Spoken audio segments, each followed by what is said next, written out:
Good afternoon. Good afternoon.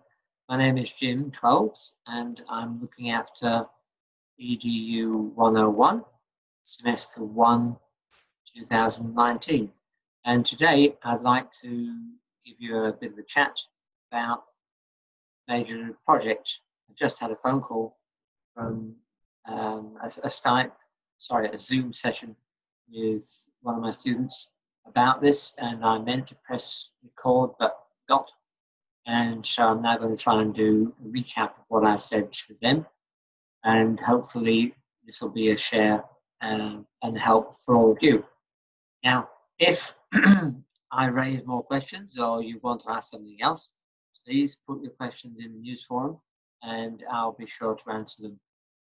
Please forgive me 24 hours to get to them at this stage of the semester. So, the major project, you'll notice it's in two parts, and even though it's in two parts, I only want you to submit in one file with one cover sheet at the front. So, one page cover sheet, and then part one, and then part two, starting a new page. Typically, part one will be a page. It's only 500 words. You have to be very careful how you use your words. Don't repeat yourself, because otherwise you'll waste an awful lot of words. You're going to have one, maybe two references at the end. You see the question there says, justify your position from appropriate literature with referencing. Don't worry about bibliography, but certainly referencing. Now, APA referencing. When I say two, probably in the 500 words you won't be able to reference more than, say, two. So put them directly underneath your philosophy. Now, your philosophy shouldn't be like an essay, more like a manifesto. It's a statement of intent. This is how you want to interpret your understanding of Christian or whatever faith you are, perspective on how to teach. This is how you want to do it. This is your promise, your pledge, how you're going to teach in the immediate future. You'll notice in the question here, it says you've got to specify the context. So that means think about, are you imagining yourself teaching in a state school or in a public school, a Christian school, faith-based school, and where? Do you imagine your school somewhere in Western Sydney or in north of Cairns or in Tasmania? Is it a selective school, not a selective school? Do you imagine stage 1, 2, or 3, or a particular subject in high school? In which case, say so. It's only one word to specify the context and the stage you're going to teach. When you're writing about it, don't imply that anybody else's view or philosophy is wrong.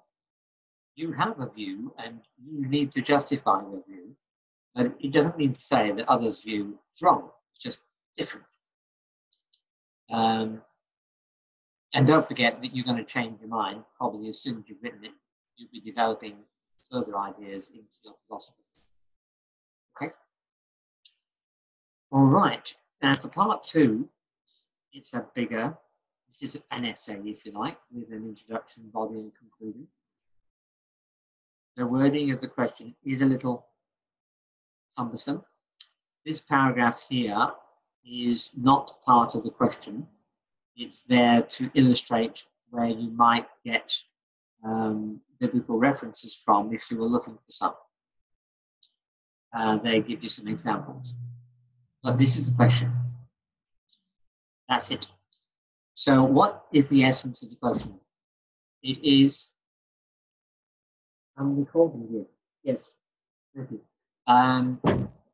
The essence of the question is your pedagogical approaches. How are you going to apply the educational theories that you've read about and studied this semester? How are you going to apply them, and which ones didn't you like at all? and don't resonate with your philosophy. So I would imagine 3, 4, 5 particular approaches. For example, child-centered education. For example, group work. For example, mind's gone blank. Particular strategies, discovery learning. Particular strategies that you love and you've read about and you've studied. Peer-to-peer teaching.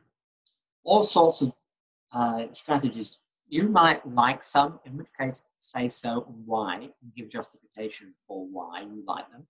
And it would be unwise to have something in part 2 that contradicts what you said in part 1. That would be silly. And then, maybe with less emphasis, a list or a paragraph or 2 about approaches you don't like and why you don't. You can't just say, I don't like this or I don't like that approach. You've got to say a bit more, 2 sentences a paragraph. Now, if you chose all the pedagogical teaching, learning methodologies, you would probably fill 3 or 4 pages with just one approach on each line. There are so many. So you've got to select ones that you want to get excited about and particular ones that you feel abhorrent about. So it's up to you. And then don't forget loads of in-text referencing. If you are using a particular quote, and I would suggest that in 1,500 words, you probably shouldn't have too many quotes. But if you do, you should have page number as well after the date.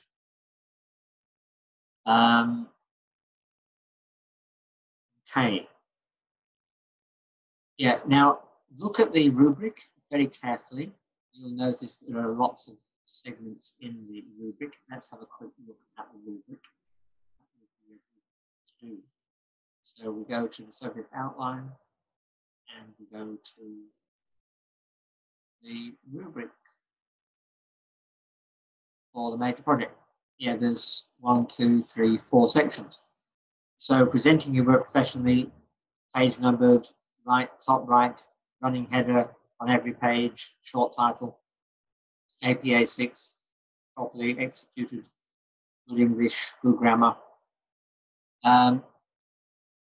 Create a personal teaching philosophy. So that's part 1. So read that, part 1. And then review the approaches for teaching strategies, the application of literacy and numeracy strategies, the implementation of behavior strategies. So if you don't mention those, you're going to probably struggle to get good marks for this one. So you've got to incorporate those approaches. And an evaluation of learning goals involving parents, as in feedback to parents, caregivers, assessment strategies, timely feedback, record keeping. Make sure you incorporate those aspects in your evaluation. And that means you'll hit that criteria, that one, that one. Okay, I think that was all I was going to say about major assignment. It's getting close. The 9th of June is not very far away. So please make sure, if you want to have a heads up on what a philosophy of education might be, have a look at mine. It's obviously a lot longer than your 500 words one, and you don't need to write out whole scripted verses. Just the quote will do to save you words. Have a look at the sort of things I put in mine. I've got far more references than you will have. This wasn't written for this particular assignment. Yours, don't forget, is a rough one for 1 page only. If you've got any questions, put them on the news forum so all can hear the question, and I'll seek to reply within 24 hours. Okay, thanks very much for watching. Enjoy, and Don't forget, you've got to start thinking about your subjects for semester 2 and talk to your program director, Stephen Brinton. Bye.